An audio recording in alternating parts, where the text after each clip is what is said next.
ದೇವರ ವಾಕ್ಯದಂಥ ಜೀವನಕ್ಕೆ ಮತ್ತೊಮ್ಮೆ ಸ್ವಾಗತ. ನಾವು ಕಳೆದ ವಿಡಿಯೋದಲ್ಲಿ ನಾವು ಕಲಿತಾ ಇದ್ದ ಹಾಗೆ ಈ ಲೋಕದಲ್ಲಿ ನಾವು ಹೇಗೆ ಸ್ವರ್ಗದ ಜೀವನ ಜೀವಿಸ್ಬೋದು ಎಂಬುದಾಗಿ. ಅಂದರೆ ದೇವರ ವಾಕ್ಯದಂಥ ಜೀವನ, ನಾನು ಈಗಾಗಲೇ ಹೇಳಿದಾಗೆ ಅದು ಸಮೃದ್ಧಿಯ ಜೀವನ. ದೇವ್ರ ವಾಕ್ಯದಂಥ ಜೀವನ ಅದು ಸ್ವರ್ಗದಂಥ ಜೀವನ. ದೇವ್ರ ವಾಕ್ಯಕ್ಕೆ ನಾವು ವಿಧೇಯರಾಗಿ ಜೀವಿಸುವುದಾಗಿದ್ದರೆ ನಮ್ಮ ಜೀವನ ಸ್ವರ್ಗದ ಹಾಗೆ ಇರ್ತದೆ ಅಂಥೇಳಿ ನಾವು ಕೆಲವೊಂದು ವಿಷಯಗಳನ್ನು ಕಳೆದ ವಿಡಿಯೋದಲ್ಲಿ ನೋಡಿದ್ವಿ. ಈಗ ನಾವು ಅದನ್ನು ಮುಂದುವರಿಸೋರಾಗಿರೋಣ. ನಾನು ಈಗಾಗಲೇ ಹೇಳಿದಾಗೆ ಯಾವುದು ನಮ್ಮ ಜೀವನದಲ್ಲಿ ದೇವರಿಂದ ಬಂದಿಲ್ಲ ಅದೆಲ್ಲ ನಮಗೆ ಸಮಸ್ಯೆಗಳನ್ನು ತಂದಿದೆ. ಯಾವುದ್ಯಾವುದು ದೇವರಿಂದ ಬಂದಿಲ್ಲ ಅವೆಲ್ಲವೂ ಸಹ ದುರಾತ್ಮನಿಂದ ಬಂದಂಥವುಗಳು. ಎರಡೇ ಆಪ್ಷನ್ಗಳಿರೋದು. ಒಂದೇ ದೇವರಿಂದ ಬರಬೇಕು, ಇಲ್ಲದೆ ಹೋದರೆ ದೆವ್ವದಿಂದ ಬರ್ತದೆ. ಮಾನವನು ಅನ್ನೋನು ಈ ಲೋಕದಲ್ಲಿ ಸ್ವಾವಲಂಬಿ ಅಲ್ಲ. ಒಂದೇ ಅವನ ಮುಂದೆ ಎರಡು ಆಯ್ಕೆಗಳಿರ್ತದೆ. ಒಂದೇ ಅವನು ದೇವರ ಸ್ವರವನ್ನು ಕೇಳಿ ದೇವರಿಗೆ ವಿಧೇಯನಾಗಬೇಕು, ಇಲ್ಲವಾದರೆ ಅವನು ದುರಾತ್ಮನ ಸ್ವರವನ್ನು ಕೇಳಿ ಅಥವಾ ಸೈತಾನನ ಸ್ವರವನ್ನು ಕೇಳಿ ಅದಕ್ಕೆ ವಿಧೇಯನಾಗ್ತಾನೆ. ದೇವರ ತಿರಸ್ಕಾರ ಅನ್ನೋದು ಒಂದೇ, ಸೈತಾನನ ಸ್ವೀಕಾರ ಅನ್ನೋದು ಒಂದೇ. ದೇವರ ವಾಕ್ಯ ಹೇಳ್ತದೆ, ಇಹಲೋಕಕ್ಕೆ ಸ್ನೇಹಿತನಾಗಬೇಕೆಂದಿರುವವನು ದೇವರಿಗೆ ಶತ್ರುವಾಗ್ತಾನೆ ಎಂಬುದಾಗಿ. ಅದರರ್ಥ ಇಷ್ಟೇ, ಎರಡನ್ನೂ ನಾವು ಒಂದೇ ಸಮಯದಲ್ಲಿ ಮಾಡಲಿಕ್ಕಾಗೋದಿಲ್ಲ. ಒಂದೇ ಸಮಯದಲ್ಲಿ ನಾವು ದೇವರ ಮಕ್ಕಳು, ಅದೇ ಸಮಯದಲ್ಲಿ ನಾವು ಸೈತಾನನ ಮಕ್ಕಳು ಆಗಲಿಕ್ಕೆ ಆಗೋದಿಲ್ಲ. ನಾವು ನೋಡ್ತಾ ಬಂದಿದ್ದೇನೆಂದರೆ ಇಹಲೋಕದ ಪದ್ಧತಿಗಳು, ಇಹಲೋಕವು ದುರಾತ್ಮನಿಂದ ನಿಯಂತ್ರಣವಾಗಿರುವಂಥದ್ದು. ಹಾಗಾಗಿ ದುರಾತ್ಮನ ಗುಣಗಳು ಅದನ್ನು ನಾವು ಇಹಲೋಕದಲ್ಲಿ ಕಾಣ್ತೇವೆ. ಅದರಿಂದನೇ ಈ ಲೋಕದಲ್ಲಿ ಎಲ್ಲ ಸಮಸ್ಯೆಗಳಿವೆ. ಅದರಿಂದನೇ ಈ ಲೋಕದಲ್ಲಿ ಕೇಡುಗಳು, ಶಾಪಗಳು ಮತ್ತು ನರಕದಂಥ ಅನುಭವಗಳು ನಮಗಿದೆ.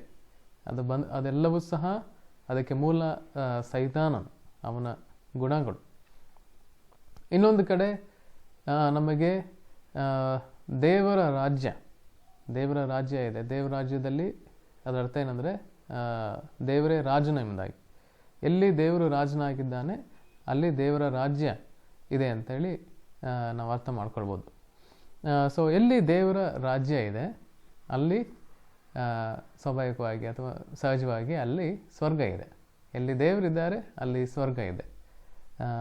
ಹಾಗಾಗಿ ಇವೆರಡನ್ನು ನಾವು ನೋಡ್ಕೊಳ್ತಾ ಬಂದ್ವಿ. ಇಹಲೋಕದ ಪದ್ಧತಿಗಳು ಹೇಗಿದೆ, ಇಹಲೋಕದ ಕ್ರಮ ಹೇಗಿದೆ, ಇಹಲೋಕ ಹೇಗೆ ನಡ್ಕೊಳ್ಳುತ್ತದೆ, ಮತ್ತು ನಾವು ದೇವರ ಮಕ್ಕಳೆಂಬುದಾಗಿ ಕರೆಯಲ್ಪಡುವಂಥ ನಾವು ನಮ್ಮ ಜೀವನದಲ್ಲಿ ಯಾವ ಪದ್ಧತಿಯ ಅಡಿಯಲ್ಲಿದ್ದೇವೆ, ಯಾವ ಪದ್ಧತಿಯ ನಿಯಂತ್ರಣದಲ್ಲಿದ್ದೇವೆ ಅನ್ನೋದನ್ನ ನಾವು ತಿಳ್ಕೋಬೇಕು. ಮುಖ್ಯವಾಗಿ ನಾವು ದೇವರ ವಾಕ್ಯದಲ್ಲಿ ನೋಡಿದ್ದೇನೆಂದರೆ ನಮ್ಮ ಮನಸ್ಸನ್ನು ನಾವು ನವೀಕರಿಸಿಕೊಳ್ಬೇಕು. ನಮ್ಮ ಮನಸ್ಸನ್ನು ನಾವು ಹೊಸದಾಗಿ ಮಾಡಿಕೊಳ್ಬೇಕು. ನಮ್ಮ ಆತ್ಮ ಹೊಸದಾಗಿ ಹುಟ್ಟಿದೆ, ನಮ್ಮ ಮನಸ್ಸನ್ನು ನಾವು ಹೊಸದಾಗಿ ಮಾಡಿಕೊಳ್ಬೇಕು. ಇಹಲೋಕದ ಪದ್ಧತಿಗಳನ್ನು ನಾವು ಗಮನಿಸೋದಾದರೆ ಇಹಲೋಕದ ಜನರಿಗೆ ತಮಗಿರುವಂಥ ಸೌಕರ್ಯಗಳ ಬಗ್ಗೆ ಅವರಿಗೆ ಒಂದು ಗರ್ವ ಅಥವಾ ಅದರ ಮೇಲೆ ಒಂದು ಭರವಸೆ, ಗರ್ವ ಇಲ್ಲದೆ ಇದ್ದರೂ ಸಹ ಅದರ ಮೇಲೆ ಭರವಸೆ ಜಾಸ್ತಿ ಇರುತ್ತೆ. ಕೆಲವರಿಗೆ ಅವರಿಗಿರುವಂಥ ಆಸ್ತಿ ಸಂಪತ್ತಿನ ಮೇಲೆ ಅವರಿಗೆ ಭರವಸೆ, ಇನ್ನು ಕೆಲವರಿಗೆ ಜನಬಲದ ಮೇಲೆ ಅವರಿಗೆ ಭರವಸೆ, ಕೆಲವರಿಗೆ ಹಣಬಲದ ಮೇಲೆ ಭರವಸೆ ಇರೋದಾಗಿದ್ದರೆ ಕೆಲವರಿಗೆ ಜನಬಲದ ಮೇಲೆ ಭರವಸೆ. ಜನಬಲ ಅಂದರೆ ನನಗೆ ಅವ್ರ ಪರಿಚಯ ಇದೆ, DC ಪರಿಚಯ ಇದೆ, ನನಗೆ CM PA ಪರಿಚಯ ಇದ್ದಾರೆ, ನನಗೆ ಒಳ್ಳೆಯ ಡಾಕ್ಟರ್ಗಳು ಪರಿಚಯ ಇದ್ದಾರೆ. ನಿಮ್ಗೆ ಅರ್ಥ ಆಯ್ತಲ್ಲ? ಈ ರೀತಿಯಾಗಿ ಜನಬಲದ ಮೇಲೆ ಅನೇಕರಿಗೆ ಒಂದು ಭರವಸೆ. ಕೆಲವರಿಗೆ ತಮ್ಮ ಬಗ್ಗೆನೇ ಭರವಸೆ, ಸ್ವಭರವಸೆ ಅಂತ ಕರಿತೀವಿ ಅದಕ್ಕೆ. ಇನ್ನು ಕೆಲವರಿಗೆ ತಮಗಿರುವಂಥ ಕೆಲಸ, ಸಂಬಳ, ಜಾಬ್, ಸ್ಯಾಲ್ರಿ ಏನಂತ ಹೇಳ್ತೀವಿ, ಅದ್ರ ಮೇಲೆ ಭಾಳ ಭರವಸೆ. ಹೀಗೆ ಜನ ಇವೆಲ್ಲ ವಿಷಯಗಳ ಮೇಲೆ ತಮ್ಮ ಭರವಸೆಯನ್ನು ಇಟ್ಟಿದ್ದಾರೆ. ದೇವರಿಗಿಂತ ಹೆಚ್ಚಾಗಿ ಈ ವಿಷಯಗಳ ಮೇಲೆ ತಮ್ಮ ಭರವಸೆಯನ್ನು ಇಟ್ಟಿದ್ದಾರೆ. ಅದ್ರ ಬಗ್ಗೆ ಅವರು ಹೊಗಳ್ಕೊಂತಾರೆ. ಇದು ಇಹಲೋಕದ ಪದ್ಧತಿ. ಆದರೆ ದೇವ್ರ ವಾಕ್ಯ ಹೇಳುತ್ತೆ, ದೇವರ ಮೇಲೆ ವಿಶ್ವಾಸ ಇಲ್ಲದೆ ದೇವರನ್ನು ಮೆಚ್ಚಿಸೋದು ಅಸಾಧ್ಯ. ದೇವರ ಮೇಲೆ ವಿಶ್ವಾಸವಿಲ್ಲದೆ ದೇವರನ್ನು ಮೆಚ್ಚಿಸುವುದು ಅಸಾಧ್ಯ. ಇಬ್ರಿಯರಿಗೆ ಬರೆದ ಪತ್ರಿಕೆ 11ನೇ ಅಧ್ಯಾಯ 6ನೇ ವಚನದಲ್ಲಿ ಅದನ್ನು ನಾವು ಓದ್ತೇವೆ. ನಮಗೆ ಕೆಲಸ ಇರಬಾರ್ದು, ಅಥವಾ ಸಂಬಳ ಇರಬಾರ್ದು, ಅಥವಾ ಜನಬಲ ಇರಬಾರ್ದು, ಹಣಬಲ ಇರಬಾರ್ದು ಅಂತ ನಾನು ಹೇಳ್ತಾ ಇಲ್ಲ. ಖಂಡಿತವಾಗ್ಲೂ ಅದು ಈ ಲೋಕದಲ್ಲಿ ಜೀವಿಸಲಿಕ್ಕೆ ನಮಗೆ ಅವಶ್ಯಕತೆ ಇದೆ. ಆದರೆ ನಾವು ಅದರ ಮೇಲೆ ನಮ್ಮ ಪೂರ್ಣ ವಿಶ್ವಾಸವನ್ನು, ನಮ್ಮ ಭರವಸೆಯನ್ನು ನಾವು ಇಡೋದಾದರೆ ಒಂದು ದಿನ ನಮಗೆ ನಿರಾಶೆ ಆಗ್ತದೆ. ನಿಮ್ಮೆಲ್ಲರಿಗೂ ಗೊತ್ತಿರೋವಂಥ ವಿಷಯ ಏನಂದರೆ, ಕೆಲವೊಂದು ಸಲ ಇತ್ತೀಚೆಗೆ ಬಂದಂಥ ಒಂದು ಮಹಾಮಾರಿ, ಪ್ಯಾಂಡಮಿಕ್ ಅಂತ ಏನು ಕರಿತೀವಿ, ಆ ಸಮಯದಲ್ಲಿ ಭಾಳಷ್ಟು ಜನ ವೈದ್ಯರ ಕೈಲೂ ಸಹ ಏನು ಮಾಡಲಿಕ್ಕೆ ಆಗಲಿಲ್ಲ. ಅವ್ರು ಹೇಳಿದರು, ನಮಗೆ ಗೊತ್ತಿಲ್ಲ, ಇದ್ರ ಬಗ್ಗೆ ನಮಗೆ ಇನ್ನೂ ಹೆಚ್ಚು ಮಾಹಿತಿ ಗೊತ್ತಿಲ್ಲ, ನಾವೇನು ಮಾಡೋಕ್ಕಾಗಲ್ಲ, ನಮ್ಮ ಕೈಲಿಲ್ಲ ಅಂಥೇಳಿ. ಹಾಗಾಗಿ ವೈದ್ಯರ ಮೇಲೆ ಭರವಸೆ ಇಟ್ಟಂಥ ಜನರಿಗೆಲ್ಲ ಭಾಳ ನಿರಾಶೆ ಆಯಿತು. ಕೆಲವೊಂದು ಸಲ ಸರ್ಕಾರದ ಮೇಲೆ ಜಾಸ್ತಿ ಜನ ಭರವಸೆ ಇಟ್ಟರು, ಇವರು ನಮಗೆ ಮಾಡ್ತಾರೆ, ಅವ್ರಿಗೆ ನಮಗೆ ಮಾಡ್ತಾರೆ. ಅವರು ಸಹ ಕೆಲವೊಂದು ಸಲ ಹೇಳಿದ್ರು, ಇದು ನಮ್ಮ ಕೈಲಿಲ್ಲ ಅಂಥೇಳಿ. ಹಾಗೆ ಕೆಲವೊಂದು ಸಲ DC ಅವರು ಹೇಳ್ಬೋದು, ನನ್ನ ಕೈಲಿಲ್ಲ, ಇದು ನನ್ನ ಮೇಲಾಧಿಕಾರಿಗಳ ಕೈಲಿದೆ. ಅವ್ರ ಮೇಲಾಧಿಕಾರಿಗಳು ಹೇಳ್ಬೋದು, ಇದು ನನ್ನ ಕೈಯಲ್ಲೂ ಇಲ್ಲ, ಇದು ನನ್ನ ಮೇಲಿರೋ ಅಧಿಕಾರಿಗಳ ಕೈಯಲ್ಲಿದೆ. ಎಲ್ಲ ನೀವು ಮೇಲೆ ಮೇಲೆ ಹೋಗ್ತಾ ಇದ್ದಾಗ ಅವರು ಹೇಳ್ಬೋದು, ಕೊನೆಗೆ ಎಲ್ಲರೂ ಹೇಳ್ಬೋದು, ಇದು ಯಾವುದು ನಮ್ಮ ಕೈಲಿಲ್ಲ ಅಂತ ಹೇಳಿ ಹೇಳ್ಬೋದು. ಆಗ ನಮಗೆ ನಿರಾಶೆ ಆಗ್ತದೆ. ಅದಕ್ಕಿಂತ ಬದಲಾಗಿ ನಮಗೆ ದೇವರ ಮೇಲೆ ಭರವಸೆ ಇರೋದಾದರೆ ನಮಗೆ ಎಲ್ಲ ಸನ್ನಿವೇಶದಲ್ಲೂ ದೇವರು ಯಾವುದಾದ್ರೂ ಒಂದು ಮಾರ್ಗ ನಮಗೆ ಮಾಡ್ತಾರೆ. ನಮಗೆ ಹಣ ಬಲ ಆಗಲಿ, ಜನಬಲ ಆಗಲಿ, ಬೇರೆ ಯಾವುದೇ ಬಲ ಆಗಲಿ, ಯಾವುದು ನಮ್ಮ ಸಹಾಯಕ್ಕೆ ಬರದೇ ಇರುವಾಗ ದೇವರು ನಮಗೆ ಯಾವುದಾದ್ರೂ ಒಂದು ರೀತಿಯಲ್ಲಿ ನಮಗೆ ಸಹಾಯ ಮಾಡ್ತಾರೆ. ಆದರೆ ನಾವು ಇದನ್ನೆಲ್ಲ ಹಿಂದಟ್ಕೊಂಡು ಹೋಗಿ ನಿರಾಶೆಯಾಗಿ ಆಗ ದೇವರೇ ನಿನ್ನ ಬಿಟ್ಟರೆ ಬೇರೆ ಗತಿ ಇಲ್ಲ ಅನ್ನೋದಕ್ಕಿಂತ ಯಾವಾಗಲೂ ನಾವು ದೇವರ ಮೇಲೆ ಭರವಸೆ ಇಟ್ಟು ಜೀವಿಸೋದಾಗಿದ್ದರೆ ನಮ್ಮ ಜೀವನ ಎಷ್ಟು ಸ್ವರ್ಗ ಆಗಿರುತ್ತೆ ನೋಡಿ. ನಾವು ದೇವ್ರ ಮೇಲೆ ನಮ್ಮ ಭರವಸೆ ನಮಗಿರೋದಾಗಿದ್ದರೆ ನಮಗೆ ನಿರಾಶೆಯಿಂದ ನಾವು ತಪ್ಪಿಸ್ಕೊಳ್ತೇವೆ. ನಮಗೆ ಯಾವಾಗಲೂ ಒಂದು ಧೈರ್ಯ ಇರ್ತದೆ, ದೇವರು ನನ್ನನ್ನು ಪ್ರೀತಿಸ್ತಾರೆ, ದೇವರು ನನ್ನ ಯಾವತ್ತೂ ಕೈ ಬಿಡೋದಿಲ್ಲ ಅಂಥೇಳಿ. ಯಾರಿಗೆ ದೇವ್ರ ಮೇಲೆ ವಿಶ್ವಾಸ ಇದೆ ಅವರು ನಿಶ್ಚಯವಾಗಲೂ ಧೈರ್ಯವಾಗಿ ಇರ್ತಾರೆ. ಅವರು ಆಮೇಲೆ ಪ್ರತಿಯೊಂದು ಸನ್ನಿವೇಶದಲ್ಲಿಯೂ, ಇಕ್ಕಟ್ಟಿನಲ್ಲಿಯೂ ಅವರಿಗೆ ದೇವರು ಒಂದು ಮಾರ್ಗವನ್ನು ಮಾಡ್ತಾರೆ. ಅವರಿಗೆ ಹೇಗಾದರೂ ಒಂದು ಸಹಾಯ ಒದಗಿ ಬರ್ತದೆ. ಒಂದು ವೇಳೆ ಇದುವರೆಗೂ ನಡೆಯದೇ ಇದ್ದರೂ ಕೆಲವೊಂದು ಸಾಕ್ಷಿಗಳನ್ನ ಕೇಳುವಾಗ ಅದುವರೆಗೂ ಆ ರೀತಿಯಾದ ನಿಯಮಗಳಿರಲಿಲ್ಲ. ಆದರೆ ಇವರು ದೇವ್ರ ಮೇಲೆ ವಿಶ್ವಾಸ ಇಟ್ಟಿದ್ದರಿಂದ ಹೊಸ ನಿಯಮಗಳು ಆಗ್ತದೆ. ಹಾಗೆ ದೇವರ ಮಕ್ಕಳಿಗೋಸ್ಕರ ದೇವರು ಎಷ್ಟೊಂದು ದೊಡ್ಡ ಕಾರ್ಯಗಳನ್ನು ಮಾಡ್ತಾರೆ ಪ್ರಿಯರೇ. ಹಾಗಾಗಿ ನಮ್ಮ ವಿಶ್ವಾಸ ದೇವರ ಮೇಲೆ ನಾವು ಇಡಬೇಕು. ನಾವು ಸ್ವರ್ಗದಂಥ ಜೀವನ ಜೀವಿಸಬೇಕಾದ್ರೆ ದೇವರ ಮೇಲೆ ನಮಗೆ ವಿಶ್ವಾಸ ಇಡಬೇಕು. ನಾವು ಇನ್ನೊಂದು ವಚನ ನೋಡ್ಕೊಳ್ಳೋಣ. ರೋಮಾಪುರದವರಿಗೆ ಬರೆದ ಪತ್ರಿಕೆ 8ನೇ ಅಧ್ಯಾಯ 5ರಿಂದ 10 ವಚನಗಳನ್ನು ನಾವು ಓದ್ಕೊಳ್ಳೋಣ. ತಮ್ಮ ಹಳೆಯ ಪಾಪ ಸ್ವಭಾವಕ್ಕೆ ಅನುಸಾರವಾಗಿ ಜೀವಿಸುವವರು ಹಳೆಯ ಪಾಪ ಸ್ವಭಾವವು ಬಯಸುವಂಥ ವಿಷಯಗಳಲ್ಲಿ ಮಗ್ನರಾಗಿರುತ್ತಾರೆ. ಆದರೆ ಪವಿತ್ರಾತ್ಮನಿಗೆ ಅನುಸಾರವಾಗಿ ಜೀವಿಸುವ ಜನರು ತಮ್ಮಿಂದ ಪವಿತ್ರಾತ್ಮರು ಅಪೇಕ್ಷಿಸುವಂಥ ವಿಷಯಗಳಲ್ಲಿ ಮಗ್ನರಾಗಿರುತ್ತಾರೆ. ಒಬ್ಬನ ಮನಸ್ಸು ಪಾಪ ಸ್ವಭಾವದ ಹತೋಟಿಗೆ ಒಳಪಟ್ಟಿದ್ದರೆ ಅವನಿಗೆ ಆತ್ಮಿಕ ಮರಣವಾಗುತ್ತದೆ. ಆದರೆ ಒಬ್ಬನ ಮನಸ್ಸು ಪವಿತ್ರಾತ್ಮರ ಹತೋಟಿಗೆ ಒಳಪಟ್ಟಿದ್ದರೆ ಅವನಲ್ಲಿ ಜೀವವೂ ಸಮಾಧಾನವೂ ಇರುತ್ತದೆ. ನೀವು ಹಳೆಯ ಪಾಪ ಸ್ವಭಾವಕ್ಕೆ ಅನುಸಾರವಾಗಿ ನೀವು ಜೀವಿಸಿದರೆ ನಿಮ್ಮಲ್ಲಿ ಮರಣ ಕಾರ್ಯ ಮಾಡ್ತದೆ. ನಿಮ್ಮಲ್ಲಿ ಆತ್ಮಿಕವಾದ ಮರಣ ಇರ್ತದೆ, ನಿಮ್ಮಲ್ಲಿ ಜೀವ ಇರಲಿಕ್ಕೆ ಸಾಧ್ಯ ಇಲ್ಲ. ಆದರೆ ಈಗಾಗಲೇ ನಾವು ಓದಿದಂಥ ವಚನಗಳನ್ನು ನೀವು ಸ್ವೀಕಾರ ಮಾಡಿಕೊಂಡು ನಿಮ್ಮ ಮನಸ್ಸನ್ನು, ನಿಮ್ಮ ಜೀವಿತಗಳನ್ನು ಅದಕ್ಕೆ ಅನುಸಾರವಾಗಿ ನೀವು ನವೀಕರಿಸ್ಕೊಂಡ್ರೆ, ನಿಮ್ಮ ಮನಸ್ಸನ್ನು ಹೊಸದಾಗಿ ಮಾಡಿಕೊಂಡ್ರೆ, ನಿಮ್ಮ ಯೋಚನೆಯನ್ನು ನೀವು ಹೊಸದಾಗಿ ಮಾಡಿಕೊಂಡ್ರೆ, ನಿಮ್ಮ ಜೀವಿತವನ್ನು ಈಗಾಗಲೇ ಓದಿದ ವಾಕ್ಯಗಳಿಗೆ ನೀವು ಕ್ರಮಪಡಿಸಿಕೊಳ್ಳೋದಾಗಿದ್ದರೆ, ಅಥವಾ ನಿಮ್ಮ ಜೀವಿತವನ್ನು ಬದಲಾಯಿಸಿಕೊಂಡು ಈ ವಾಕ್ಯ ಹೇಳುವಾಗೆ ನೀವು ನಡ್ಕೊಳ್ಳೋದಾಗಿದ್ದರೆ, ಅಥವಾ ಇನ್ನೊಂದು ಮಾತಲ್ಲಿ ಹೇಳಬೇಕಾದ್ರೆ ಪರಿಶುದ್ಧ ಆತ್ಮನ, ಪವಿತ್ರ ಆತ್ಮನ ನಿಯಂತ್ರಣದಲ್ಲಿ ನೀವು ಬರೋದಾಗಿದ್ದರೆ ನಿಮ್ಮಲ್ಲಿ ದೇವ್ರ ವಾಕ್ಯ ಏನು ಹೇಳ್ತದೆ, ಜೀವವು ಸಮಾಧಾನವು ಇರುತ್ತದೆ. ಇಲ್ಲಿ ಸಮಾಧಾನ ಅನ್ನುವಂಥ ಪದ ಏನಿದೆ ಅದು ಹಿಬ್ರೂ ಭಾಷೆಯಲ್ಲಿ ಶಾಲೋಮ್ ಅಂತೇಳಿ, ಅದು ಕೇವಲ ಒಂದು ಒಂದು ಸಮಾಧಾನ ನೆಮ್ಮದಿ ಅಷ್ಟೇ ಅಲ್ಲ, ಅದು ಆ ಪದಕ್ಕೆ ಭಾಳಷ್ಟು ಅರ್ಥಗಳಿದೆ, ಆಳವಾದ ಅರ್ಥಗಳಿದೆ. ಅದೇನೆಂದರೆ ಮನಃಶಾಂತಿ ಬರ್ತದೆ, ಸುರಕ್ಷತೆ ಅಂತ ಅರ್ಥ ಬರ್ತದೆ, ಕ್ಷೇಮ, ಆರೋಗ್ಯ, ಸೌಖ್ಯ, ಭದ್ರತೆ, ತೃಪ್ತಿ, ಯಶಸ್ಸು, ಸಮಗ್ರತೆ ಇವೆಲ್ಲ ಒಳಗೊಂಡಿರುವಂಥ ಪದ ಅದು ಸಮಾಧಾನ. ಅಂದರೆ ಎಲ್ಲ ರೀತಿಯಿಂದಲೂ ಎಲ್ಲ ವಿಷಯಗಳಲ್ಲೂ ಒಂದು ಸಮಾಧಾನ, ಒಂದು ಕ್ಷೇಮ, ಸುಕ್ಷೇಮ. ಸೊ ನಿಮ್ಮ ಜೀವನದಲ್ಲಿ ನೀವು ಸುಕ್ಷೇಮವಾಗಿರಬೇಕಾದ್ರೆ ನೀವು ಪವಿತ್ರ ಆತ್ಮನ ನಿಯಂತ್ರಣಕ್ಕೆ ಒಳಪಡಬೇಕು. ಪವಿತ್ರ ಆತ್ಮನ ನಿಯಂತ್ರಣಕ್ಕೆ ಒಳಪಡುವುದಂದರೆ ದೇವರ ವಾಕ್ಯಕ್ಕೆ ನೀವು ಒಳಪಡಬೇಕು. ನೀವು ಲೋಕದ ಪದ್ಧತಿಯಿಂದ ಬೇರ್ಪಟ್ಟು ದೇವರ ಪದ್ಧತಿ ಅಥವಾ ದೇವರ ವಾಕ್ಯ ಅಥವಾ ದೇವರ ರಾಜ್ಯ, ಅದಕ್ಕೆ ನೀವು ನಿಮ್ಮನ್ನು ಒಪ್ಪಿಸಿಕೊಡ್ಬೇಕು. ನಿಮ್ಮ ಮನಸ್ಸು, ನಿಮ್ಮ ಆಲೋಚನೆ, ನಿಮ್ಮ ಸಂಭಾಷಣೆ, ನಿಮ್ಮ ಮಾತು ಇವೆಲ್ಲವೂ ದೇವರ ವಾಕ್ಯಕ್ಕೆ ಹೋಲುವಂತಾಗಿರಬೇಕು. ನಿಮ್ಮ ನಡೆ, ನಿಮ್ಮ ನುಡಿ ಎಲ್ಲವೂ ದೇವರ ವಾಕ್ಯಕ್ಕೆ ಹೋಲುವಂತಾಗಿರಬೇಕು. ಆಗ ಪ್ರಿಯರೇ ನಿಮ್ಮ ಜೀವನ ಸುಖವಾಗಿ ಇರುತ್ತದೆ. ದೇವರ ವಾಕ್ಯದಂಥ ಜೀವನ ನಿಮ್ಮಲ್ಲಿ ಕಾರ್ಯ ಮಾಡುವಾಗ ನಿಮ್ಮ ಜೀವನ ಸ್ವರ್ಗ ಆಗ್ತದೆ. ನಿಮಗೆ ಮಾತ್ರವಲ್ಲ, ನಿಮ್ಮ ಸುತ್ತಲೂ ಇರುವವರಿಗೂ, ನಿಮ್ಮ ಕುಟುಂಬಕ್ಕಾಗಲಿ, ನಿಮ್ಮ ಜೊತೆ ಕೆಲಸದವ್ರಿಗಾಗಲಿ, ನಿಮ್ಮ ಸಭೆಗಾಗಲಿ, ಸಮಾಜಕ್ಕಾಗಲಿ ನಿಮ್ಮಿಂದ ಎಷ್ಟೊಂದು ಜನರಿಗೆ ಆಶೀರ್ವಾದ ಹರಡುತ್ತದೆ. ನಿಮ್ಮ ಮೂಲಕವಾಗಿ ದೇವರ ಕಾರ್ಯಗಳು ನಡೀತದೆ. ನಿಮ್ಮ ಮೂಲಕವಾಗಿ ಅನೇಕರಿಗೆ ಆಶೀರ್ವಾದ ಆಗ್ತದೆ. ನಾವು ರೋಮಾಪುರದವರ ಬರೆದ ಪತ್ರಿಕೆ 8ನೇ ಅಧ್ಯಾಯ ಕೆಳಗಿನ ವಚನಗಳನ್ನು ಸಹ ನಾವು ಓದ್ಕೊಳ್ಳುವಾಗ ಅಲ್ಲಿ ಏನು ಹೇಳ್ತದೆ ಎಂಬುದಾಗಿ ನಾವು ನೋಡೋಣ. ಹೀಗಿರಲಾಗಿ ಸಹೋದರರೇ, ನಾವು ಹಂಗಿನಲ್ಲಿದ್ದೇವೆ, ಆದರೆ ಪವಿತ್ರಾತ್ಮನ ಅನುಸಾರವಾಗಿ ನಡೆಯುವ ಹಂಗಿನಲ್ಲಿದ್ದೇವೆಯೇ ಹೊರತು ಪಾಪ ಸ್ವಭಾವವನ್ನು ಅನುಸರಿಸಿ ಬದುಕಬೇಕೆಂಬ ಹಂಗಿನಲ್ಲಿಲ್ಲ. ನೀವು ಪಾಪ ಸ್ವಭಾವವನ್ನು ಅನುಸರಿಸಿ ಬದುಕಿದರೆ ಆತ್ಮಿಕವಾಗಿ ಸಾಯುವುದು ನಿಶ್ಚಯ. ನೀವು ಪವಿತ್ರಾತ್ಮನ ಸಹಾಯದಿಂದ ದೇಹದ ಮೂಲಕವಾಗಿ ಮಾಡುವ ಕೆಟ್ಟ ಕಾರ್ಯಗಳನ್ನು ಅಳಿದು ಹೋಗುವಂತೆ ಮಾಡಿದರೆ ನಿಜವಾಗಲೂ ಜೀವಿಸುವಿರಿ. ಅರ್ಥ ಆಯ್ತಲ್ಲ?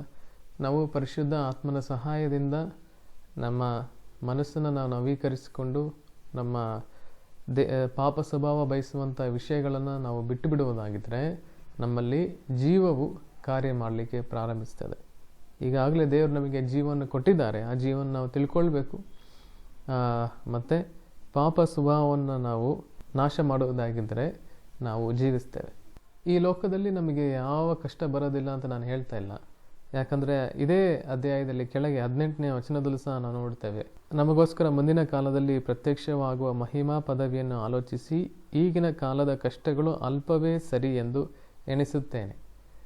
ಹಾಗಾಗಿ ಕಷ್ಟಗಳು ಈ ಲೋಕದಲ್ಲಿ ಬರ್ತದೆ. ಯೇಸು ಸ್ವಾಮಿ ಸಹ ಹೇಳಿದ್ರು, ಈ ಲೋಕದಲ್ಲಿ ಕಷ್ಟಗಳಿವೆ, ಆದರೂ ಭಯ ಪಡಬೇಡ್ರಿ, ಕಳವಳ ಪಡಬೇಡ್ರಿ, ನಾನು ಈ ಲೋಕವನ್ನು ಜಯಿಸಿದ್ದೇನೆ. ಹಾಗಾಗಿ ದೇವ್ರ ಮಕ್ಕಳಿಗಿರುವಂಥ ಒಂದು ದೊಡ್ಡ ನಿರೀಕ್ಷೆ ಏನಂದರೆ ಅವರು ಈ ಲೋಕವನ್ನು ಜಯಿಸಲಿಕ್ಕೆ ಸಾಧ್ಯ. ಕಷ್ಟಗಳು, ಅಲ್ಪ ಕಾಲದ ಕಷ್ಟಗಳು, ಈಗಿನ ಕಾಲದ ಕಷ್ಟಗಳು ಬಂದರೂ ಸಹ ಅವೆಲ್ಲವೂ ಅಲ್ಪವೇ, ಅಲ್ಪ ಕಾಲಕ್ಕೆ. ಮತ್ತು ದೇವರು ಕೊಡುವಂಥ ಮಹಿಮಾ ಪದವಿಯನ್ನು ನಾವು ಯೋಚಿಸೋದಾಗಿದ್ದರೆ ಮುಂದಿನ ಕಾಲದಲ್ಲಿ ದೇವರು ನಮಗೋಸ್ಕರ ಇಟ್ಟಿರುವಂಥ ಎಲ್ಲ ಆಶೀರ್ವಾದಗಳು, ಪದವಿಗಳನ್ನ ನಾವು ಯೋಚಿಸುವಾಗ ಈ ಕಾಲದ ಕಷ್ಟಗಳು ಅದರ ಮುಂದೆ ಅಲ್ಪವೇ ಸರಿ. ನಾವು ಇನ್ನೊಂದು ವಚನ ಸಹ ಓದ್ಕೊಳ್ಳೋಣ. ಮತ್ತಾಯನ ಬರೆದ ಸುವಾರ್ತೆ 20ನೇ ಅಧ್ಯಾಯ 25ರಿಂದ 28ನೇ ವಚನದವರೆಗೂ ನಾವು ನೋಡ್ಕೊಳ್ಳೋಣ. ದೇವರನ್ನರಿಯದ ಜನರ ಅಧಿಪತಿಗಳು ಅವರ ಮೇಲೆ ದರ್ಪದಿಂದ ದೊರೆತನ ಮಾಡುತ್ತಾರೆ ಮತ್ತು ಅವರ ನಾಯಕರು ಅವರ ಮೇಲೆ ಅಧಿಕಾರ ಪ್ರದರ್ಶನ ಮಾಡುತ್ತಾರೆ ಎಂಬುದು ನಿಮಗೆ ಗೊತ್ತಿದೆ. ಆದರೆ ನೀವು ಹಾಗಿರಬಾರದು. ನಿಮ್ಮಲ್ಲಿ ನಾಯಕನಾಗಲು ಇಚ್ಛಿಸುವವನು ನಿಮಗೆ ಸೇವಕನಾಗಿರಲಿ ಮತ್ತು ಪ್ರಥಮನಾಗಲು ಇಚ್ಛಿಸುವವನು ನಿಮ್ಮಲ್ಲಿ ಆಳಾಗಿರಲಿ. ಹಾಗೆಯೇ ಮನುಷ್ಯಪುತ್ರನೂ ಸಹ ಸೇವೆ ಮಾಡಿಸಿಕೊಳ್ಳುವುದಕ್ಕೆ ಬರಲಿಲ್ಲ, ಸೇವೆ ಮಾಡುವುದಕ್ಕೆ ಬಂದನು ಮತ್ತು ಅನೇಕರ ವಿಮೋಚನೆಗಾಗಿ ತನ್ನ ಪ್ರಾಣವನ್ನು ಈಡಾಗಿ ಕೊಡುವುದಕ್ಕೆ ಬಂದನು. ಈ ವಚನ ನಮಗೆ ಕಲಿಸೋದೇನೆಂದರೆ, ಇಹಲೋಕದ ಕ್ರಮ ಅಥವಾ ದೆವ್ವದ ಕ್ರಮದ ಪ್ರಕಾರ ಇಹಲೋಕದ ಜನರು, ಸೈತಾನನ ನಿಯಂತ್ರಣದಲ್ಲಿರುವಂಥ ಇಹಲೋಕದ ಜನರು ನಡ್ಕೊಳ್ಳುವಂಥ ರೀತಿ ಹೇಗೆಂದರೆ, ಅವರ ನಾಯಕರುಗಳು ಜನರ ಮೇಲೆ ಅಧಿಕಾರದ ದರ್ಪವನ್ನು ತೋರಿಸ್ತಾರೆ, ಅಧಿಕಾರ ಪ್ರದರ್ಶನ ಮಾಡ್ತಾರೆ. ಅವರ ಪ್ರಕಾರ ಒಬ್ಬ ಜನನಾಯಕನು ಯಾರಂತಂದರೆ, ಎಲ್ಲರ ಮೇಲೆ ನಾಯಕನು ಯಾರಂದರೆ ಜನರ ಮೇಲೆ ಅಧಿಕಾರ ಚಲಾಯಿಸೋನಾಗಿರಬೇಕು, ಜನರನ್ನು ನಿಯಂತ್ರಣ ಮಾಡೋನಾಗಿರಬೇಕು. ಸೊ ಈ ರೀತಿಯಾಗಿ ಇದು ದೆವ್ವದ ಕ್ರಮ. ಆದರೆ ದೇವರ ವಾಕ್ಯ ಹೇಳುತ್ತೆ, ನಾವೀಗ ಓದಿದ್ವಿ, ದೇವರ ವಾಕ್ಯ ಹೇಳುತ್ತೆ, ಎಲ್ಲರ ನಾಯಕನಾಗಬೇಕಂದಿರುವವನು ಮೊದಲು ಎಲ್ಲರ ಸೇವಕನಾಗಿರಬೇಕು, ಸೇವಾ ಮನೋಭಾವನೆ ಇರಬೇಕು. ಮತ್ತು ಪ್ರಥಮನಾಗಲು ಇಚ್ಛಿಸುವವನು ಎಲ್ಲರ ಆಳಾಗಿ ಇರಬೇಕು.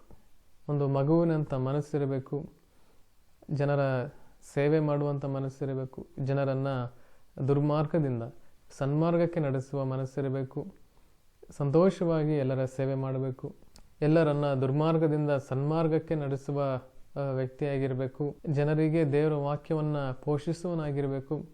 ಹೀಗೆ ಇದು ದೇವರ ಕ್ರಮದ ಪ್ರಕಾರ ಇರುವಂಥ ಒಬ್ಬ ನಾಯಕನು. ಇದಕ್ಕೆ ಉತ್ತಮವಾದ ಮಾದರಿ ಸ್ವತಃ ನಮ್ಮ ಕರ್ತನಾದ ಯೇಸು ಸ್ವಾಮಿನೇ ಆಗಿದ್ದಾರೆ. ಯಾಕಂತ ಹೇಳಿದ್ರೆ ನೋಡ್ರಿ, ಮುಂದಿನ ವಚನ ನಾವು ಓದಿದ್ವಿ, ಮನುಷ್ಯ ಕುಮಾರನು ಅಥವಾ ದೇವರು ಅಥವಾ ಯೇಸು ಸ್ವಾಮಿ ಸಹ ಸೇವೆ ಮಾಡಿಸಿಕೊಳ್ಳುವುದಕ್ಕೆ ಬರಲಿಲ್ಲ, ಸೇವೆ ಮಾಡುವುದಕ್ಕೆ ಬಂದರು. ಅಷ್ಟೇ ಅಲ್ಲ, ತನ್ನ ಪ್ರಾಣವನ್ನು ಪ್ರಾಯಶ್ಚಿತ್ತ ಬಲಿಯಾಗಿ ಜನರಿಗೋಸ್ಕರವಾಗಿ, ಜನರ ಪಾಪಗಳಿಗೋಸ್ಕರವಾಗಿ ಈಡಾಗಿ ಕೊಡಲಿಕ್ಕೆ ಬಂದರು. ಹಾಗಾಗಿ ಒಬ್ಬ ನಾಯಕನ ಗುಣವನ್ನು ನಾವಲ್ಲಿ ನೋಡ್ಬೋದು. ಒಬ್ಬ ಒಳ್ಳೆಯ ನಾಯಕನು ಜನರಿಗೋಸ್ಕರ ತ್ಯಾಗವನ್ನು ಮಾಡುವವನಾಗಿರ್ತಾನೆ, ಅವಶ್ಯ ಬಿದ್ದಲ್ಲಿ ಪ್ರಾಣವನ್ನು ಸಹ ತ್ಯಾಗ ಮಾಡುವಂಥ ವ್ಯಕ್ತಿಯಾಗಿರ್ತಾನೆ. ಹಾಗಾಗಿ ದೇವರ ದೃಷ್ಟಿಯಲ್ಲಿ ಒಬ್ಬ ನಾಯಕನು ಯಾರಂದರೆ, ಜನರನ್ನು ಸನ್ಮಾರ್ಗದಲ್ಲಿ ನಡೆಸುವವನು, ಜನರನ್ನು ಪಾಪದಿಂದ ಹೊರತರುವವರು, ಜನರನ್ನು ಬಂಧನಗಳಿಂದ, ಪಾಪದ ಬಂಧನಗಳಿಂದ ಬಿಡಿಸುವಂಥವರು.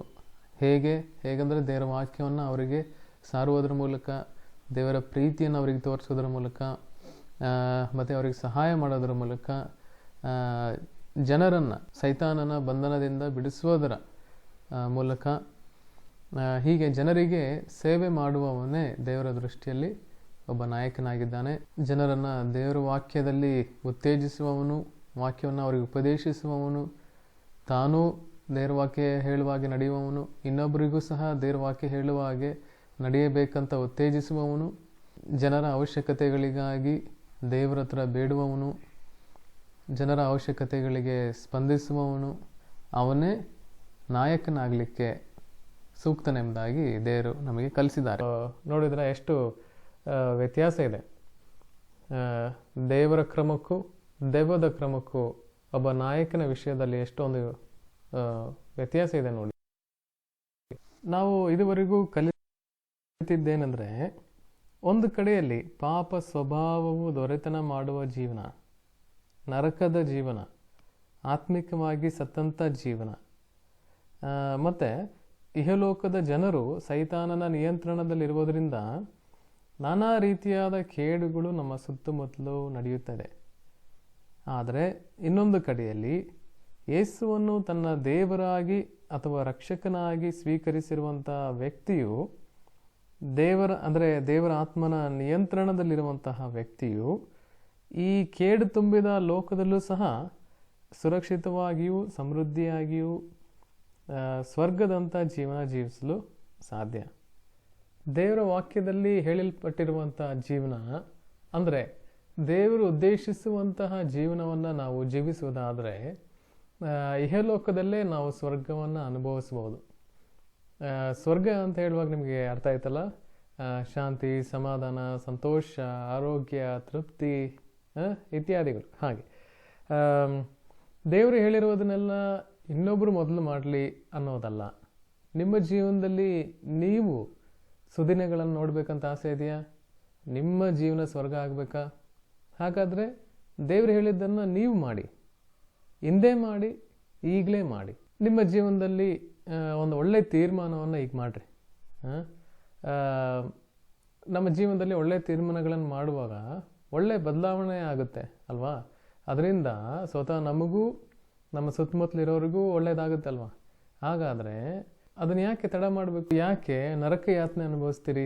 ಆಶೀರ್ವಾದದ ಹಾದಿ ಇರುವಾಗ ಯಾಕೆ ನೀವು ಮುಳ್ಳಿನ ಹಾದಿಯಲ್ಲೇ ಇನ್ನು ಮುಂದುವರಿತೀರಿ? ಆಶೀರ್ವಾದದ ಹಾದಿಗೆ ಬರಲ್ಲ. ಯೇಸು ಸ್ವಾಮಿನೇ ಆ ಆಶೀರ್ವಾದದ ಮಾರ್ಗ. ಯೇಸು ಸ್ವಾಮಿನ ಯಾರು ತನ್ನ ಸ್ವಂತ ರಕ್ಷಕನಾಗಿ ಅಥವಾ ತನ್ನ ದೇವರಾಗಿ ಸ್ವೀಕರಿಸಿಕೊಂಡಿದ್ದಾರೆ, ಅವರು ಆಶೀರ್ವಾದವನ್ನು ತಮ್ಮದಾಕಿಸಿಕೊಂಡಿದ್ದಾರೆ. ಯೇಸು ಸ್ವಾಮಿ ಹೇಳಿದಂಥ ಅದ್ಭುತವಾದ ಬೋಧನೆಗಳನ್ನು ಪಾಲಿಸುವಂಥ ಸೌಭಾಗ್ಯ ಈಗ ಅವ್ರಿಗೆ ಸಿಕ್ಕಿದೆ. ಹಾಗಾಗಿ ನೀವು ಸಹ ಯಾಕೆ ಈ ಒಳ್ಳೆಯದನ್ನು ಅನುಭವಿಸಬಾರ್ದು? ಯಾಕೆ ಒಳ್ಳೆಯದನ್ನು ಇನ್ನೂ ತಡೆ ಯಾಕೆ ಮಾಡಬೇಕು? ಯಾಕೆ ಇವತ್ತೇ ಅದನ್ನು ನಾವು ಅನುಭವಿಸ್ಬಾರ್ದು? ಯಾಕೆ ಈಗಲೇ ಅದನ್ನು ಅನುಭವಿಸ್ಬಾರ್ದು? ಒಂದು ವೇಳೆ ನೀವು ಯೇಸು ಪ್ರಭುವನ್ನು ನಿಮ್ಮ ದೇವರಾಗಿ ಸ್ವೀಕರಿಸ್ತಾ ಇದ್ದರೆ, ಇದುವರೆಗೂ ಸ್ವೀಕರಿಸ್ತಾ ಇದ್ದರೆ, ಇದೇ ಒಳ್ಳೆಯ ಗಳಿಗೆ. ಇದುವರೆಗೂ ನೀವು ನಾನು ವಿಡಿಯೋದಲ್ಲಿ ಹೇಳ್ತಾರೆ ಅದನ್ನು ಕೇಳಿಸ್ಕೊಂಡ್ರಿ, ದೇವರು ನಿಮ್ಮ ಹೃದಯದ ಜೊತೆಗೆ ಮಾತಾಡಿದ್ದಾರೆ. ಇಂಥ ಒಂದು ಒಳ್ಳೆಯ ಗಳಿಗೆಯಲ್ಲಿ ನಾವು ದೇವರು ನಮ್ಮೊಂದಿಗೆ ಮಾತನಾಡುವಾಗ, ನಮ್ಮ ಮನಸ್ಸಾಕ್ಷಿ ನಮಗೆ ಹೇಳುವಾಗ, ಇದು ಒಳ್ಳೆಯದಂತ ನಮಗೆ ಅನಿಸುವಾಗ, ಆಗ ನಾವು ಒಂದು ಒಳ್ಳೆಯ ತೀರ್ಮಾನವನ್ನು ತೆಗೆದುಕೊಳ್ಬೇಕು. ಇಲ್ಲವಾದರೆ ಅದನ್ನು ಮುಂದೂಡಿದರೆ, ಇಂಥ ಒಂದು ಒಳ್ಳೆಯ ಕ್ಷಣದಲ್ಲಿ ನಾವು ಒಳ್ಳೆಯ ತೀರ್ಮಾನ ತೆಗೆದುಕೊಂಡಿಲ್ಲ ಅಂದರೆ ಇನ್ನೊಂದು ದಿನ ಮಾಡ್ತೀನಿ ಅನ್ನೋದು ಯಾವ ಸಾಧ್ಯತೆ ಇದೆ ಅಲ್ವಾ? ಆ ಥರ ಯಾವ ಸಾಧ್ಯತೆಗಳು ಇಲ್ಲ. ಯಾಕಂದರೆ ಇಂಥ ಒಂದು ಒಳ್ಳೆಯ ಸಮಯದಲ್ಲಿ ನಿಮ್ಮ ಮನಸ್ಸಾಕ್ಷಿಗೆ ಇದು ಸರಿ ಅನಿಸಿರುವಾಗ, ಇದು ಒಳ್ಳೆಯದು ಅನಿಸಿರುವಾಗ, ನಿಮ್ಮ ಜೀವನದಲ್ಲಿ ಇದು ಬೇಕು ಅನಿಸಿರುವಾಗ, ಅದೆಲ್ಲ ದೇವರು ನಿಮ್ಮ ಹತ್ರ ಮಾತಾಡ್ತಾ ಇರೋದು, ಒಂದು ಒಳ್ಳೆಯ ಜೀವನ ನಿಮಗಾಗಲಿ ಅಂಥೇಳಿ. ಇಂಥ ಸಂದರ್ಭದಲ್ಲಿ ನೀವು ದೇವರಿಗೆ ಸರಿಯಾದ ಪ್ರತಿಕ್ರಿಯೆ ತೋರಿಸ್ತಾ ಹೋದರೆ, ದೇವರು ನಿಮಗೆ ಹೇಳಿರುವಂಥ ಈ ವಿಷಯಗಳಿಗೆ ನೀವು ಸರಿಯಾಗಿ ಪ್ರತಿಕ್ರಿಯೆ ತೋರಿಸ್ದೇ ಹೋದರೆ, ನಾಳೆ ಅದನ್ನು ಮಾಡೋದು ಅದು ಸಾಧ್ಯತೆಗಳಿಲ್ಲ. ನಾಳೆ ಏನಾಗುತ್ತೋ ಯಾರಿಗೆ ಗೊತ್ತು ಅಲ್ವಾ? ಈಗ ನಮಗೆ ಸುದ್ದಿನ ಇರುವಾಗ, ಈ ಒಳ್ಳೆಯ ಕ್ಷಣಗಳಿರುವಾಗ ಇವಾಗಲೇ ಒಳ್ಳೆಯ ತೀರ್ಮಾನ ಮಾಡಿರಿ. ಒಳ್ಳೆಯ ತೀರ್ಮಾನಗಳನ್ನು ಮುಂದೂಡೋದು ಅರ್ಥನೇ ಇಲ್ಲ. ಯಾಕಂತ ಹೇಳಿದರೆ, ಒಳ್ಳೆಯ ತೀರ್ಮಾನಗಳನ್ನ ಮುಂದೂಡೋದು ಒಂದೇ, ನಾನು ಕೆಟ್ಟ ಸ್ಥಿತಿಯಲ್ಲಿ ಇನ್ನೂ ಮುಂದುವರಿತೀನಿ ಅನ್ನೋದು ಒಂದೇ ಅಲ್ವಾ?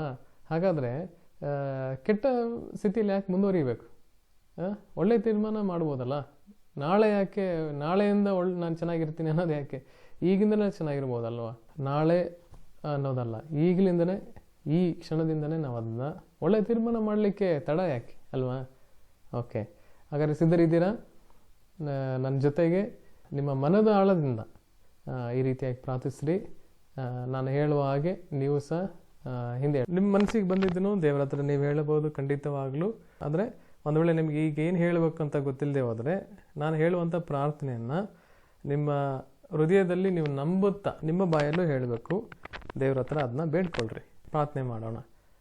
ದೇವರೇ, ನಾನು ಸಹ ಎಲ್ಲರಂತೆ ಒಬ್ಬ ಪಾಪಿಯಾಗಿದ್ದೇನೆ. ನನ್ನ ಜೀವನದಲ್ಲೂ ಸಹ ನಾನು ಭಾಳಷ್ಟು ತಪ್ಪುಗಳನ್ನು ಮಾಡಿದ್ದೇನೆ. ಆದರೆ ಇವತ್ತು ನಾನು ಕೇಳಿದಂಥ ಇವತ್ತಿನ ಸಂದೇಶದಿಂದ ನಾನು ನನ್ನ ಜೀವನವನ್ನು ಬದಲಾಯಿಸಿಕೊಳ್ಳಲಿಕ್ಕೆ ನಾನು ತೀರ್ಮಾನಿಸಿದ್ದೇನೆ. ಇಹಲೋಕದ ಕ್ರಮ ಅಥವಾ ಸೈತಾನನ ದೆವ್ವದ ಕ್ರಮದಿಂದ ನಾನು ಬಿಡುಗಡೆ ಹೊಂದ್ಕೊಳ್ಬೇಕು. ನಿಮ್ಮ ಕ್ರಮದಲ್ಲಿ ನಾನು ಬರಬೇಕು. ನನ್ನ ನರಕ ಯಾತನೆ ಮುಗಿಯಬೇಕು. ನನ್ನ ಜೀವನ ಸ್ವರ್ಗ ಆಗಬೇಕು. ದೇವರೇ, ನೀವು ನನ್ನ ಪಾಪಗಳಿಗೆ ಪ್ರಾಯಶ್ಚಿತ್ತ ಬಲಿಯಾಗಿ, ಯೇಸು ಸ್ವಾಮಿ, ನೀವು ನಿಮ್ಮ ಪ್ರಾಣವನ್ನು ಕೊಟ್ಟು ಶಿಲುಬೆ ಮೇಲೆ ಸತ್ತು ಸಮಾಧಿಯಲ್ಲಿ ಹೂಣಲ್ಪಟ್ಟು ನಂತರ 3ನೇ ದಿನ ಪುನರ್ಜೀವಂತವಾಗಿ ಎದ್ದು ಬಂದ್ರಿ ಅಂತ ನಾನು ನಂಬುತ್ತೇನೆ. ನನ್ನ ವಿಮೋಚನೆಗಾಗಿ ನೀವು ಮತ್ತೆ ಜೀವಂತವಾಗಿ ಎದ್ದು ಬಂದ್ರಿ. ಹಾಗಾಗಿ ದೇವರೇ, ನನ್ನ ಪಾಪಗಳ ಶಿಕ್ಷೆಯನ್ನು ನಿಮ್ಮ ಮೇಲೆ ಹೊತ್ತುಕೊಂಡಿದ್ದರಿಂದ ನನ್ನ ಪಾಪಗಳನ್ನೆಲ್ಲ ಈಗ ಕ್ಷಮಿಸಿರಿ. ನನ್ನ ಹೃದಯವನ್ನು ನಿಮ್ಮ ಪವಿತ್ರವಾದ ರಕ್ತದಿಂದ ತೊಳೆಯಿರಿ. ನನ್ನನ್ನು ಹೊಸ ಮನುಷ್ಯನಾಗಿ ಮಾಡಿರಿ. ಇಂದಿನಿಂದ ನಾನು ನಿಮ್ಮ ಪ್ರೀತಿಯನ್ನು ಅನುಭವಿಸಬೇಕು. ಇಂದಿನಿಂದ ನನ್ನ ಸುತ್ತಲಿರೋರಿಗೆಲ್ಲ ನಿಮ್ಮ ಪ್ರೀತಿಯನ್ನು ನಾನು ಹಂಚಬೇಕು. ದೇವರೇ, ನನ್ನ ಪ್ರಾರ್ಥನೆಯನ್ನು ಕೇಳಿದ್ದೀರಿ ಅಂತ ನಾನು ನಂಬುತ್ತೇನೆ. ನಿಮಗೆ ಇನ್ನೂ ಹೆಚ್ಚಿನ ಮಾಹಿತಿ ಸಹಾಯ ಬೇಕಿದ್ದಲ್ಲಿ ನಿಮ್ಮ ಸಮೀಪವಿರುವ ಚರ್ಚ್ಗೆ ಭೇಟಿ ಕೊಟ್ಟು ಅಲ್ಲಿನ ಸಭಾಪಾಲಕರೊಂದಿಗೆ ನಿಮಗಾದ ಅನುಭವವನ್ನು ಹಂಚಿಕೊಳ್ಳಿರಿ. ಮತ್ತು ಯೇಸುವಿನ ಬಗ್ಗೆ ಇನ್ನೂ ಹೆಚ್ಚಾಗಿ ತಿಳಿದುಕೊಳ್ಳಲು ನನಗೆ ಸಹಾಯ ಮಾಡಿ ಎಂದು ಅವರ ಹತ್ರ ವಿನಂತಿಸಿ. ಅವರು ನಿಮಗೆ ಸೂಕ್ತವಾಗಿ ಸ್ಪಂದಿಸುವರು. ನೀವು ನಮ್ಮ ವೆಬ್ಸೈಟಿಗೆ ಭೇಟಿ ಕೊಡಬಹುದು ಅಥವಾ ನಮಗೆ ಇಮೇಲ್, ಫೋನ್ ಸಹ ಮಾಡಬಹುದು. ದೇವರು ನಿಮ್ಮನ್ನು ಆಶೀರ್ವದಿಸಲಿ. ಇನ್ನು ಅನೇಕ ವಿಷಯಗಳನ್ನು KCLC ಚಾನಲ್ನಲ್ಲಿ ಚರ್ಚಿಸಲಾಗಿದೆ. ವೀಕ್ಷಿಸಲು ಮರೆಯದಿರಿ ಮತ್ತು ನಿಮ್ಮ ಸ್ನೇಹಿತರಿಗೂ ಶೇರ್ ಮಾಡಿ.